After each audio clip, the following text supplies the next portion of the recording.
Há três coisas que Deus não preparou para o homem: o pecado, a doença e a morte. Elas vieram em decorrência da desobediência. O plano original de Deus para nós é vida, e Jesus falou isso claramente em João 10:10. Jesus diz assim: eu vim para que vocês tenham vida, e vida em abundância, vida eterna, que começa já aqui, a partir do momento que cremos e entregamos nossa vida a Jesus, recebendo Ele como Salvador e Senhor das nossas vidas. Hoje nós vamos estar concluindo uma série de mensagens ou reflexões baseadas aqui no Evangelho de Marcos sobre o poder de Jesus, né? E hoje nós vamos falar a última mensagem desse bloco, falando sobre o poder de Jesus sobre a morte. Nós estamos exatamente refletindo sobre a conexão medo-fé e mostrando o poder de Jesus em situações sobre as quais eu e você não temos controle sobre elas, mas Jesus tem.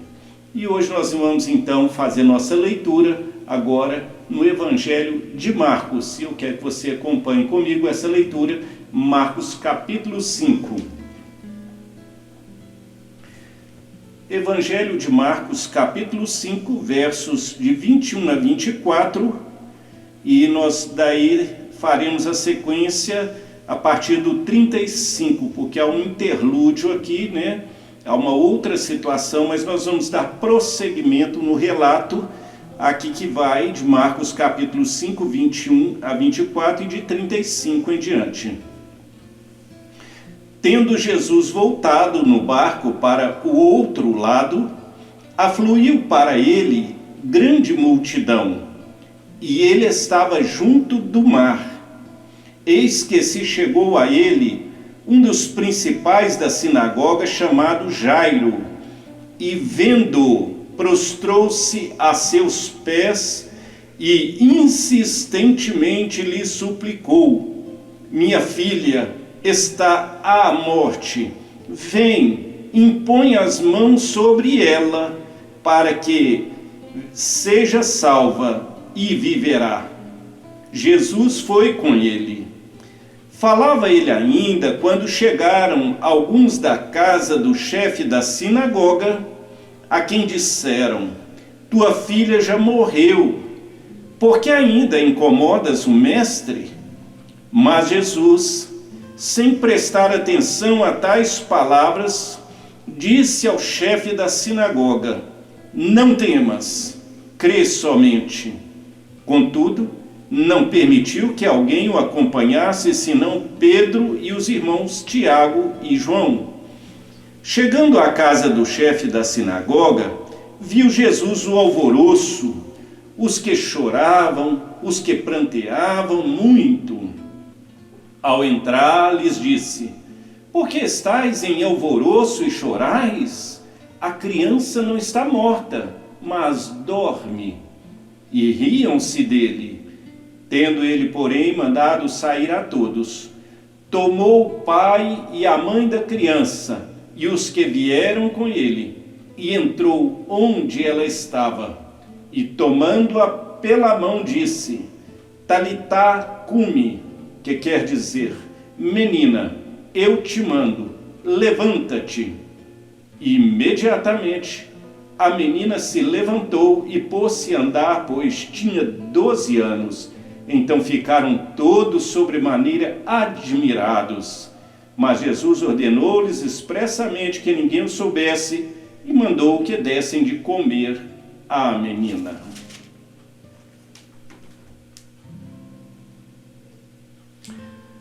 Nós estamos diante de um episódio muito comovente, quando Jesus está caminhando e de repente um homem vai até ele, mas não era um homem qualquer.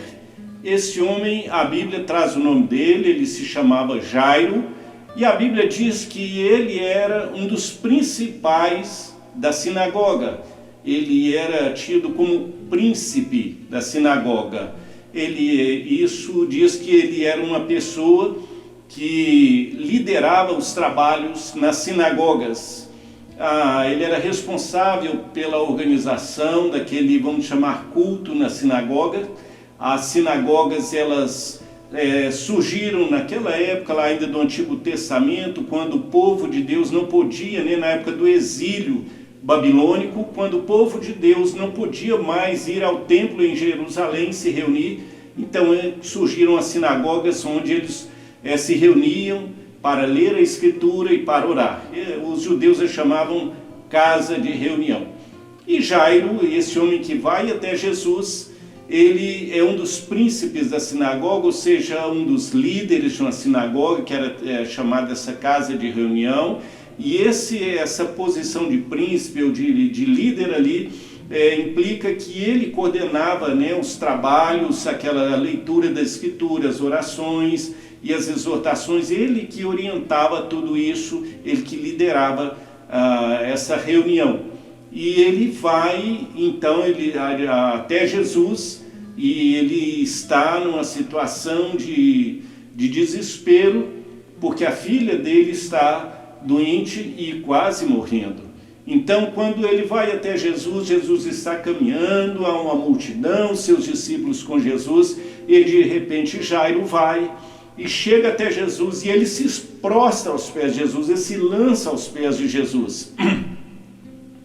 Isso era algo assim bastante, para a cultura daquela época, era um quadro bastante chocante, de uma certa forma constrangedor, considerando que naquela época Jesus ainda não é como nós percebemos hoje. Todos sabem que ele é o Filho de Deus, ele é o Cristo, o enviado de Deus, né?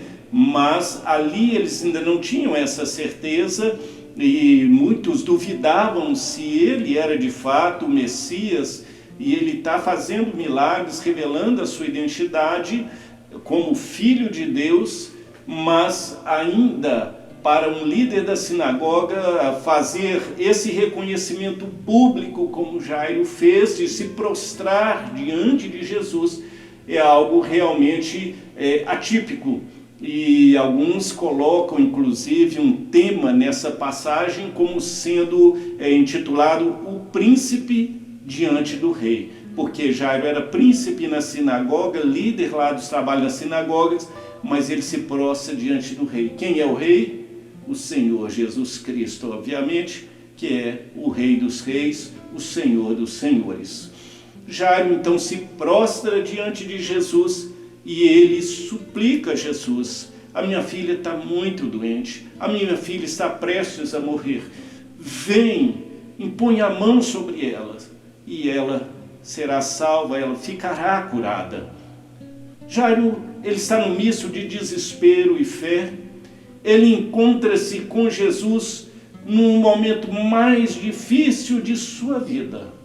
A sua menina de 12 anos está prestes a morrer e ele se sente impotente diante daquela situação. Ele não sabe o que fazer, seus recursos esgotaram e ele está impotente.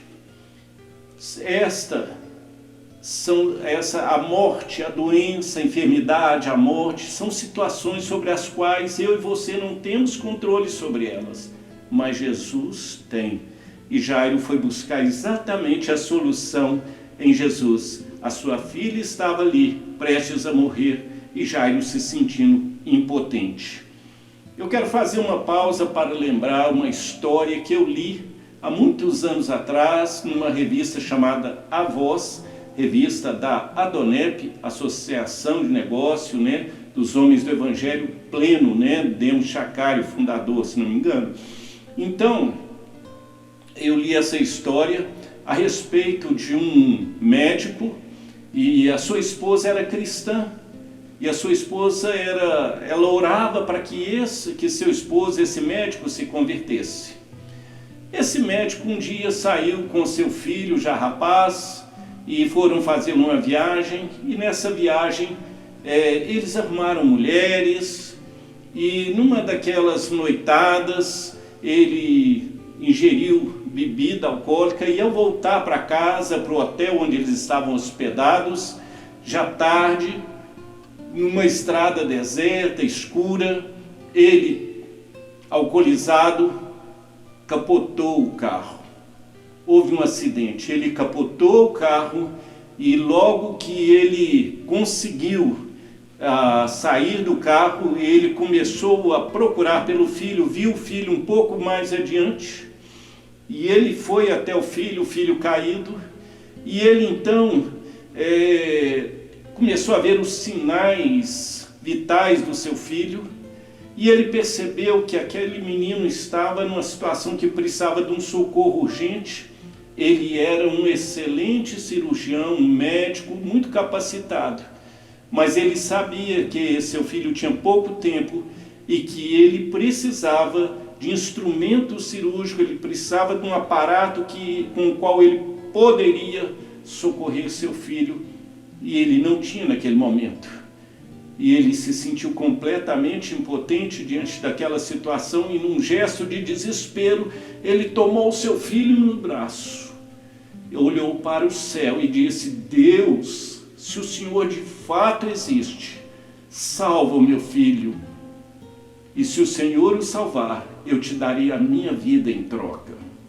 Estava ali um excelente cirurgião, porém impotente diante daquela situação, uma estrada deserta, escura, em altas horas da noite. Quando esse médico termina de falar, uma luz brilha no seu rosto. Um carro para diante dele naquela estrada deserta e eles são socorridos, levados ao médico, até um hospital mais próximo. E aquela criança, aquele rapaz, ficou curado. E esse médico, então, pediu perdão à sua esposa, pediu perdão a Deus, entregou sua vida a Jesus e a sua família foi restaurada. O rapaz ficou bom, a família foi restaurada. Então nós temos situações como essa de Jairo, como a desse médico. Situações sobre as quais eu e você não temos controle sobre elas, mas Jesus tem. E como Jairo manifestou a sua fé em Jesus, Jesus foi com ele. Jesus atendeu o pedido de Jairo, porque Jairo manifestou fé. E aí Jesus, vendo essa fé, Jesus foi com Jairo até a casa dele. O texto bíblico diz que quando eles estavam a caminho da casa de Jairo, chegando perto da casa de Jairo, vieram algumas pessoas de lá falando com Jairo, trazendo más notícias. São aquelas aves de mau agouros, né? Aquelas pessoas que se encarregam da má notícia, ou o que a gente poderia dizer, a voz do diabo, que já chegou e falou: Jairo, sua filha já morreu. Para que você está incomodando o mestre? Não adianta mais, pode dispensar o mestre. Sua filha já morreu, não tem mais jeito. Meus queridos, veja bem, a voz do diabo é essa voz que está sempre decretando a morte, o caos, a falência, sempre dizer para você: olha, pode desistir, desista dos seus sonhos, eles já morreram, não tem mais jeito. Desista de lutar pelo seu casamento, não tem mais jeito. Desista de querer mudar a sua vida, de ficar firme na igreja, você não tem jeito para você, não vai mudar nada. O diabo está sempre decretando a morte, o caos, a derrota. E qual o problema maior? O problema maior é que às vezes nós acreditamos, ele é o pai da mentira, e às vezes nós acreditamos nele. Há uma história que eu nunca esqueci, eu vi e nunca esqueci. Um rapaz, um senhor, passando numa rua, num lugar, numa cidade, ele viu numa determinada casa uma faixa bem grande dizendo: olha, conheça seu futuro, eu leio o seu futuro, saiba o seu futuro, entre aqui. E ele pensou: eu nunca refleti sobre o meu futuro, como será o meu futuro? Eu vou entrar aqui. Então esse homem entrou, chegou lá uma mulher, ele conheceu essa mulher, perguntou e ela falou o preço do trabalho, e ele pagou e ela falou: sente-se aí. Ele se assentou, me dê a sua mão. Ele deu as mãos, ela olhou um tempo, Depois ela falou, olha, eu tenho uma notícia ruim para você. Ele falou, qual? Olha, aqui você está mostrando que você vai morrer no dia tal, no mês tal, no ano tal. Ele agradeceu, levantou, saiu dali e foi para casa. No caminho, ele começou a refletir sobre aquela fala daquela mulher e ele pensou, olha, eu vou morrer no dia tal, mês tal, ano tal. Era aquele ano mesmo.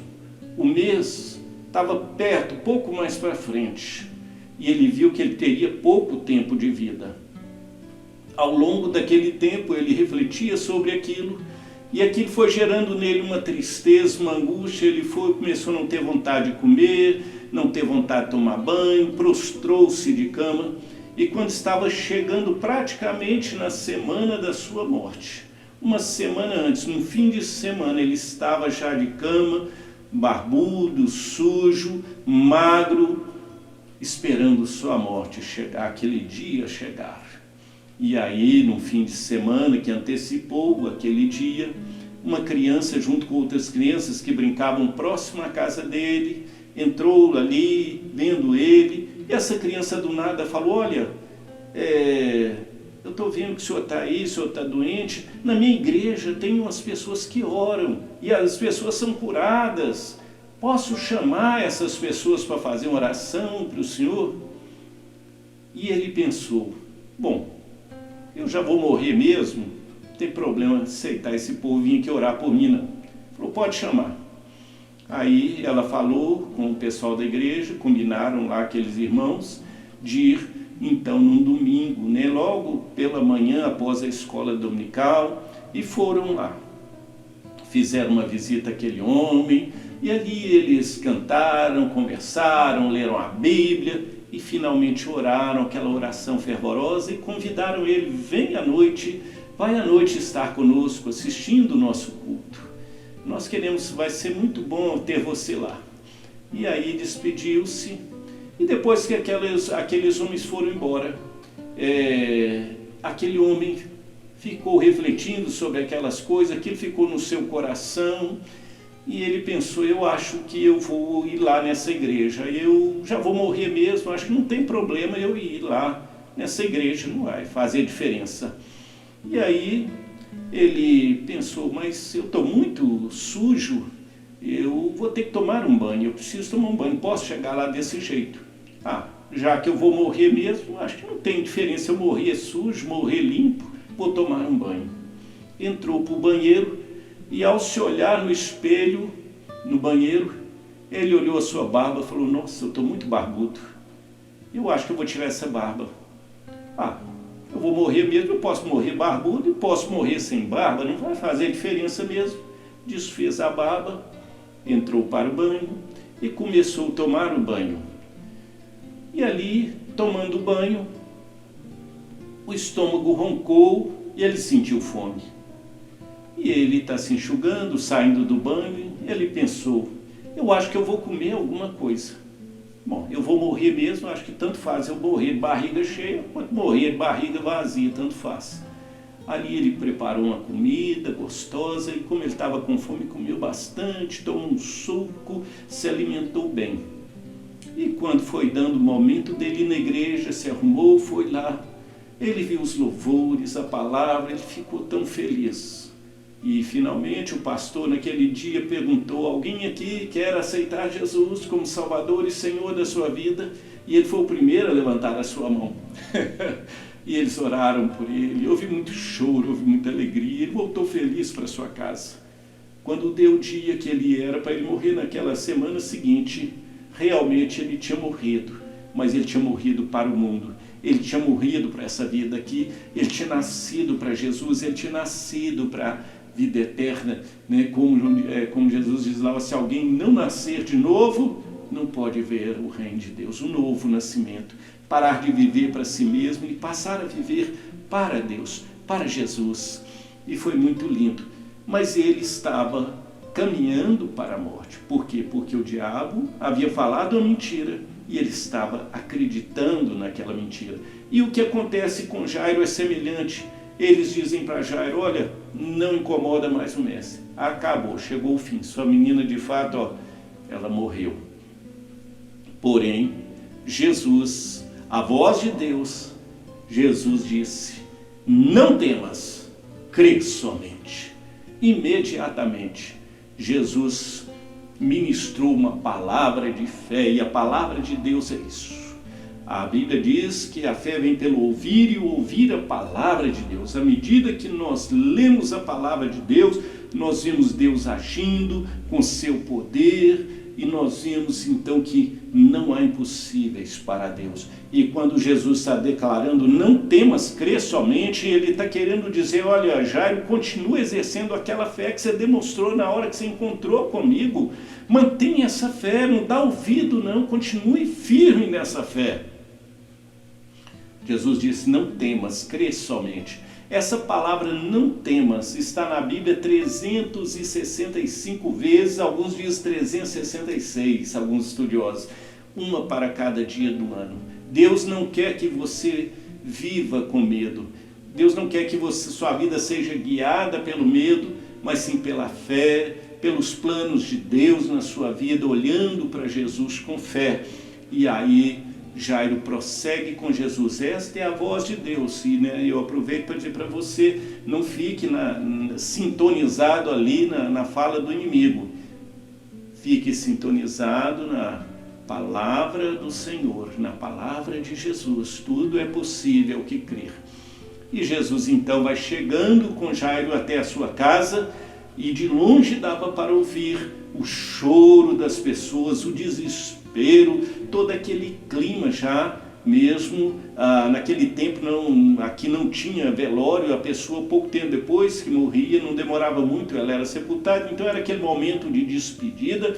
E havia inclusive pranteadoras profissionais, algumas mulheres que eram pagas para trazer mesmo aquele clima ali, chorar, citar o nome da pessoa que faleceu, e elas estavam ali, e havia todo aquele clima de tristeza, aquele ambiente triste ali.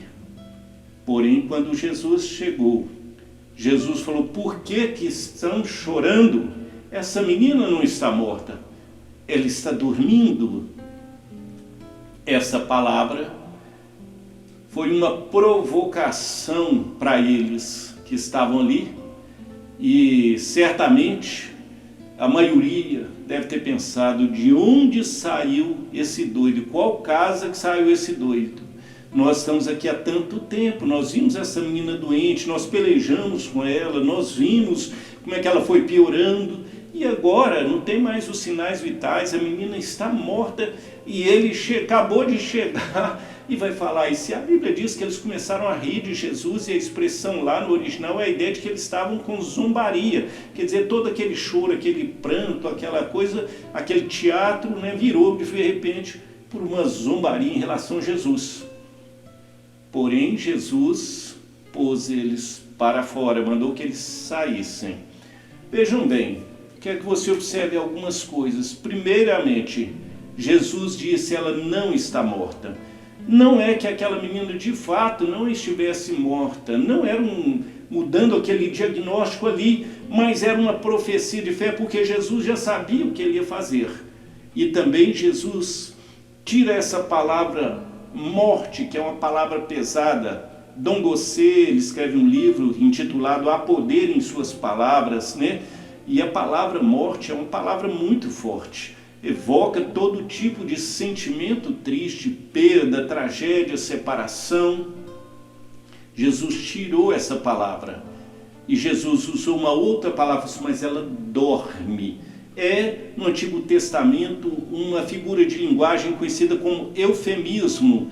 É uma outra palavra mais suave para a palavra morte.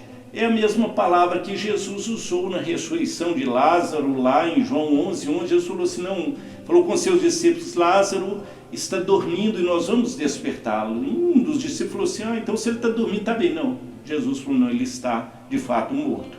Então Jesus usa essa palavra, não a palavra morte, mas a palavra dormir. E é uma palavra tão linda, especialmente para o cristão, a palavra dormir ao invés de morte, é uma palavra que é usada depois também no Novo Testamento, e é uma palavra muito linda, porque para o cristão morrer significa dormir, fechar os olhos para quando abrir, encontrar Jesus sorrindo e de mãos estendidas dizendo: vinde benditos do meu Pai. Dormir é uma palavra tão linda para aquela criança de 12 anos, invoca vida, ou evoca vida, esse ciclo da vida, dormir, despertar. Tão linda essa palavra. Jesus falou: ela não está morta, ela dorme.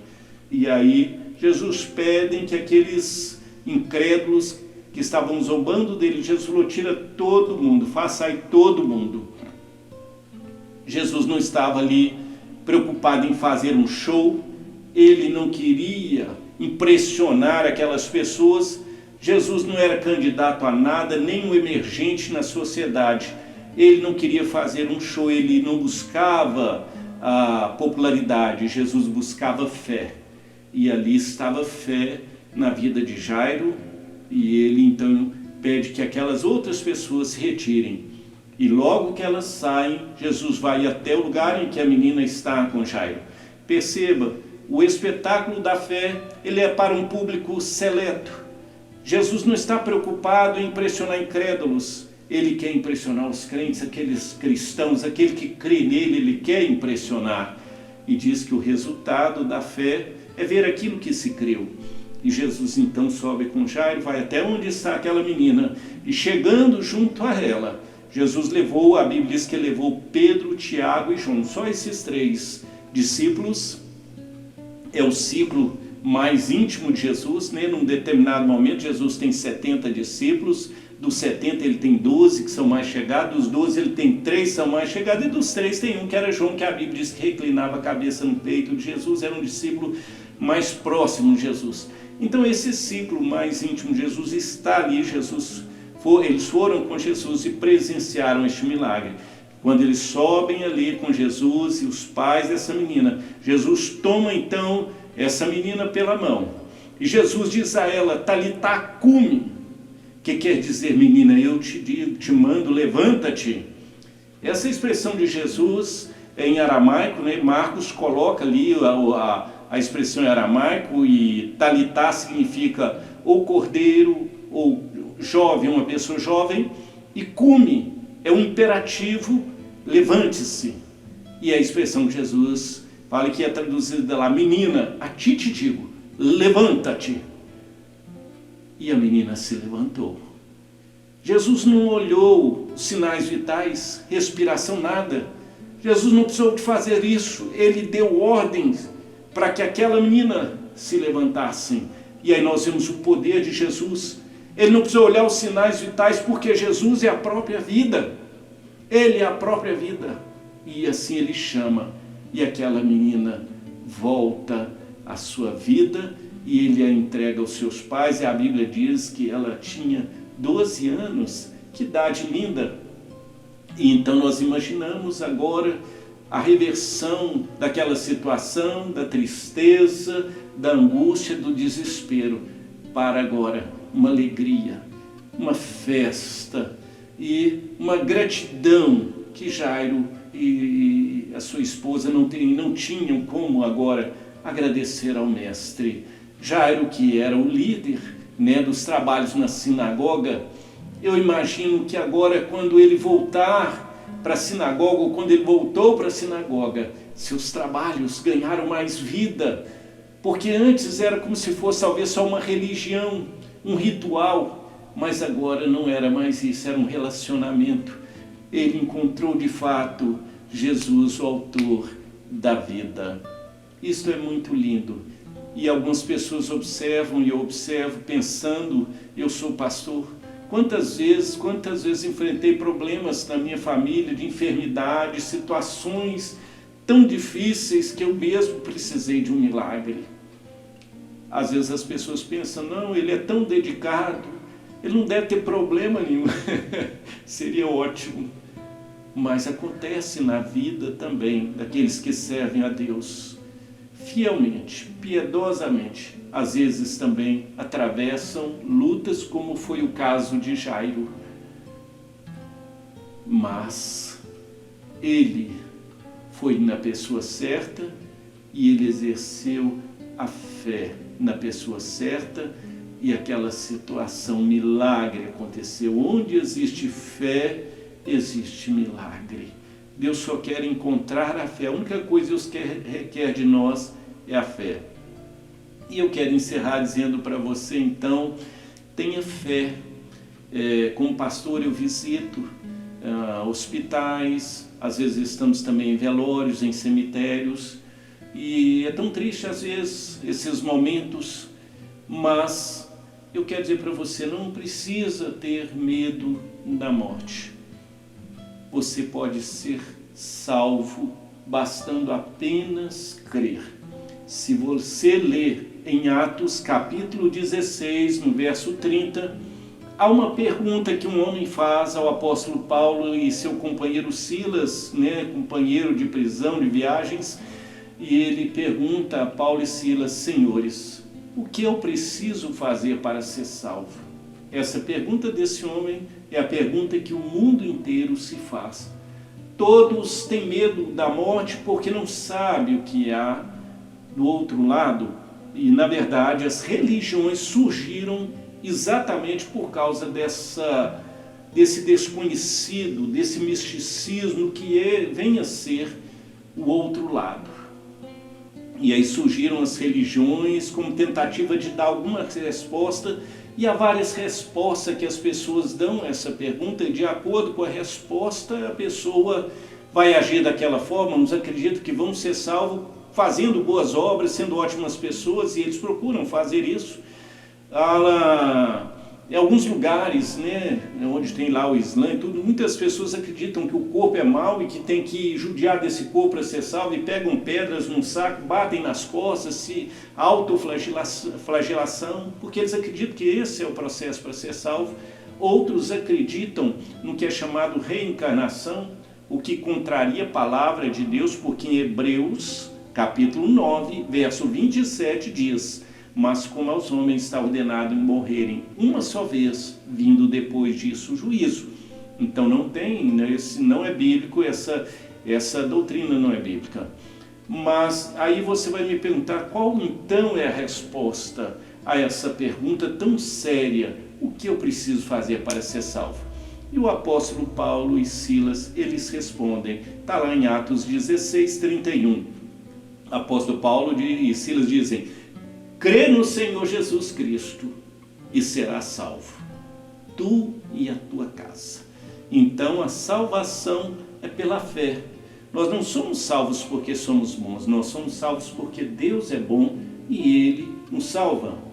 E quando você confessa Jesus como Salvador e Senhor da sua vida, você vai orar. Eu vou orar agora, se você quiser orar comigo, essa oração de entrega de vida a Jesus é uma oração simples, mas é uma oração muito profunda no mundo espiritual. Talvez você vai dizer depois, mas eu não sinto que eu estou salvo. Só que não é sentimento, é crer na palavra de Deus. E Efésios 2, 8 e 9, lá diz, 2,8 diz, pela graça ali é bondade de Deus, pela graça sois salvos por meio da fé. Isto não vem de vós, ou seja, vocês não merecem, mas é dom de Deus. A palavra dom ali é no sentido de dádiva. A salvação é um presente de Deus. Eu e você não merecemos. Aos pés da cruz estamos todos nivelados. Somos todos pecadores, pecadeiros. Nós não merecemos, mas nós precisamos. E no fato de nós precisarmos reconhecermos que nós não temos esse mérito, nós somos salvos. Na verdade, salvação é só cruz. Qualquer coisa que eu colocar ao lado da cruz significa que eu estou perdido. Eu creio que em Jesus e eu também sou bom e eu procuro fazer o bem, está perdido. Nós só somos salvos porque Jesus Cristo, o Filho de Deus, pagou o preço por mim, pelos meus e pelos seus pecados. Ele deu a sua vida na cruz para que nós tivéssemos vida e vida em abundância. Então, salvação é pela fé, é crer. Você não precisa ter medo da morte. Nós falamos sobre conexão medo-fé. Se a fé permanece, o medo vai embora. E você deve concentrar então a sua fé em Jesus. Eu vou orar agora e eu gostaria que você, se você ainda não entregou sua vida a Jesus, não sabe como fazer, uma vez um senhor me perguntou, como que é que eu faço? E é tão simples. Aliás, em Romanos, capítulo 10, no verso 9, diz assim, se tu com tua boca confessares a Jesus como Salvador, como Senhor, e em teu coração creres que Ele ressuscitou dentre os mortos, serás salvo.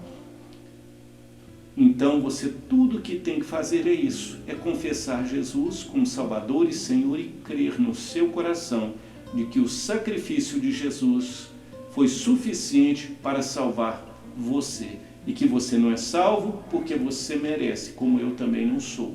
Mas nós somos salvos porque o Filho de Deus se encarnou, tornou-se homem e aqui Ele deu a sua vida na cruz para nos salvar. Eu vou encerrar agora essa meditação e eu quero orar com você. Se você ainda não fez essa oração, repita comigo de olhos fechados ou abertos. A gente ora de olhos fechados para evitar distração. Mas repita comigo, Senhor Jesus, eu te recebo como Salvador e Senhor da minha vida. Reconheço que sou pecador e que pelos meus próprios méritos não mereço os céus. Mas eu creio, Senhor Jesus, que o Senhor morreu na cruz em meu lugar e que o seu sacrifício é suficiente para pagar toda a minha dívida, para perdoar todos os meus pecados. E a partir de hoje, eu firmo a minha fé na justiça feita através de Ti, Jesus. A partir de hoje, Jesus, eu reconheço que sou pecador, me arrependo dos meus pecados e a partir de hoje eu Te entrego a minha vida e eu Te convido, Jesus, a ser meu Salvador e Senhor da minha vida. Eu Te entrego o meu passado, eu Te entrego o meu presente e eu Te entrego o meu futuro. Escreve meu nome no livro da vida. Eu confio em Ti, Jesus. E eu Te oro agora, em Teu nome, Jesus. Amém. Se você fez essa oração, a partir de hoje, tome também a decisão de uma mudança de vida. A partir de hoje eu vou mudar a minha vida, a partir de hoje eu vou seguir Jesus. E procure então ter um relacionamento com Jesus, procure conhecê-lo melhor através da sua palavra, orando, porque Deus não quer religião. A religião é importante para nós, outras pessoas que estão buscando também tomar essa posição, mas Deus quer relacionamento. Procure ter um relacionamento com Jesus, a cada dia lendo a sua palavra, falando com Ele, e então a sua fé vai fazer com que você tenha essa paz e vai sumir então esse medo e esse temor com relação à eternidade. Quando a fé é como se fosse um bilhete de viagem. A pessoa que vai viajar daqui, eu estou em Belo Horizonte, vai viajar para São Paulo, Curitiba ou qualquer outro lugar, ela não pega suas malas e já sai para ir lá comprar passagem. Geralmente ela compra pela internet, ela faz a sua compra antecipada, quando chega no dia da viagem, ela só pega as malas e está tranquilo. A mesma coisa. Se você aceitou Jesus como Salvador e Senhor da sua vida, você adquiriu esse bilhete. A sua fé está firmada em Jesus. Quando chegar o seu momento, é só juntar as suas malinhas e partir e encontrar-se com o Senhor, e certamente Ele estará de braços abertos para te receber. Que Deus abençoe a sua vida.